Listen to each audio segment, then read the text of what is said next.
যদি আসা যায়, প্রার্থীর কিন্তু নিজস্ব ভূমিকা কমে যায়।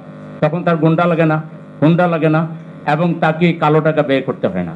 এখন তো বলা হয় যে আপনি জিতে আসতে পারবেন কিনা, আর যে কোনো মূল্যে জিততে হবে, এই হীন মানসিকতা পরিহার করা দরকার।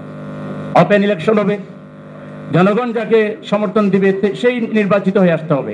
এখানে জোর খাটাতে হবে কেন? এইটা যদি বাদ দেওয়া যায়, বিহার পদ্ধতিতে যদি আসা যায়, তাহলে দেখা যাবে যে অনেকাংশেই নির্বাচনী ব্যয়ও কমে যাবে, এখানে প্রার্থীদের মধ্যে যে সহিংসতা হয় এগুলো কমে যাবে। এবং আমরা মনে করি যে ওই যে কালো টাকার মালিক বসন্তের উকিল হঠাৎ করে আসলে কেউ তারা চিনে না, এমপি ক্যান্ডিডেটও দরকার। আপাতত ছাত্র রাজনীতি থেকে বৃহত্তর রাজনীতিতে যারা আছেন তাদেরকে হঠাৎ টাকার আসলেন, 3 কোটি লাগবে 5 কোটি লাগবে নিয়ে ক্যান্ডিডেট হয়ে গেল, এরপরে সেইটা উঠানোর জন্য তার যা করা দরকার সবই করবে। শুধু একটা পয়েন্ট আপনারা বন্ধ করেন যে টাকার ভিত্তিতে ক্যান্ডিডেট করবেন না, যোগ্যতার ভিত্তিতে, সততার ভিত্তিতে, ন্যায়পরায়ণতার ভিত্তিতে, তাকওয়ার ভিত্তিতে ক্যান্ডিডেট করেন। বাংলাদেশ ভালো হইতে 5 বছর সময় লাগবে। সবাইকে ধন্যবাদ। আর একটু ভালো হইতো এই ইউনিটে যদি সবার মূল্যায়ন করা হতো, অন্তত জামাত ইসলামীর বিগত দিনের অবদান সবাই স্মরণ করবেন আশা করি। সবাইকে ধন্যবাদ। এই ফিডব্যাক আজকে স্কুল অফ লিডারশিপ আয়োজিত আগামী জাতীয় সংসদ নির্বাচন কেমন প্রার্থী চাই, এই সেমিনারের আজকে জাতীয় সংলাপ যেটা হচ্ছে, তার সম্মানিত সভাপতি, সম্মানিত প্রধান অতিথি, জাতীয় স্থায়ী কমিটির মেম্বার ডক্টর মঈন খান, উপস্থিত রাজনৈতিক দলের নেতৃবৃন্দ, উপস্থিত বিজ্ঞ আলোচকবৃন্দ এবং সুধীবৃন্দ, আসসালামু আলাইকুম। আমি প্রথমেই স্কুল অফ লিডারশিপকে ধন্যবাদ জানাই যে তারা আজকে একটা খুব উপযুক্ত সময়ে এই আয়োজনটা করেছেন, যে আয়োজনটা আমাদের সত্যকার অর্থে বলতে গেলে আমাদের আলোচিত হওয়া উচিত। এই জন্য তারা অভিনন্দনযোগ্য, কারণ তারা আজকে অত্যন্ত সত্য একটা জিনিস তুলে এনেছে, জাতীয় নির্বাচনের প্রার্থী কেমন চাই। আমরা জানি যে নেতৃত্ব কী জিনিস, সেটা খুব সুন্দরভাবে আপনারা সবাই জানেন, যেখানে দরকার সততা, তারপর আদর্শ, তারপরে অনেক কিছু, শিক্ষা, সব কিছু মিলে নেতৃত্বের গুণাবলী, যে গুণাবলী এত সুন্দরভাবে এবং আগামী প্রার্থী কেমন চাই, ডক্টর মতিউর রহমান খুব সুন্দর আমাদেরকে একটা প্রবন্ধ দিয়েছেন, যেখানে উনি সবগুলো কথা তুলে ধরেছেন। এখানে যারা আলোচনা করেছেন তারাও কিন্তু খুব সুন্দরভাবে বিভিন্ন টপিকসের উপর বলেছেন কীভাবে কীরকম প্রার্থী চাই।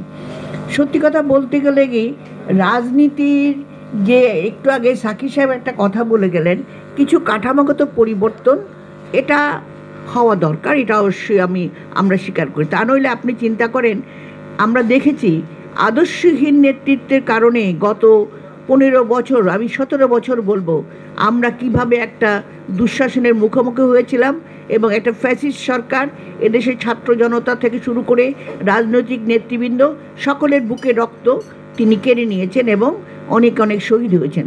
তারপরেও কিন্তু সত্যি কথা বলতে 5ই আগস্টের পরেও আমাদের যে মানসিক যে পরিবর্তন, সেই পরিবর্তন কিন্তু আমাদের সব জায়গায় হয় নাই।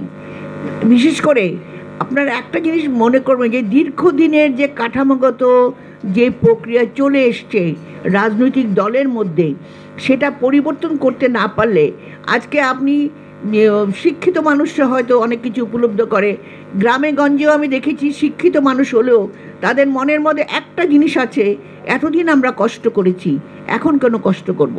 কাজে আমি রক্ষক হই আর ভক্ষক হই, রক্ষক হয়ে ভক্ষক হই, তাতেও আমার কিছু আসে যায় না।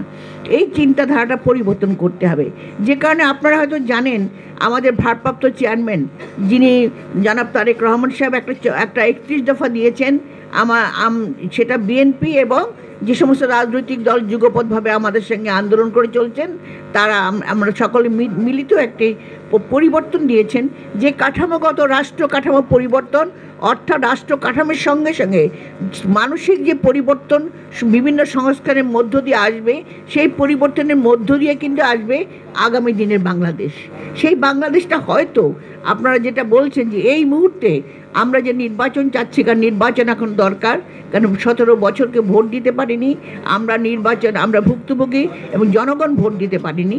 সেখানে সেই নির্বাচনে হয়তো এবার যে প্রার্থীর কথা বলছেন, সে প্রার্থী হয়তো অনেকেই বিবেচনা করবে, বিশেষ করে রাজনৈতিক দলগুলো খুবই ভুক্তভোগী দীর্ঘ 15 বছরের, তারাও চিন্তা ভাবনা করবেন যে কোন প্রার্থী জনগণের আস্থা অর্জন করছে, শিক্ষাগত যোগ্যতা এটা সত্যি ওইভাবে ঠিক আমি বলবো প্রার্থী হিসাবে সেইভাবে যে আসতেই হবে। অনেক সময় দেখা যায় খুব সাধারণ একজন মানুষ, সে কিন্তু জনগণের আস্থা অর্জন করে সেই ওই এলাকায় কাজ করে জনগণের আস্থা অর্জন করতে পেরেছে। কিন্তু আমাদের যে দলবাজি কতগুলো জিনিস রয়ে গেছে রাজনৈতিক সংস্কারের মধ্যে, এই দলবাজিটা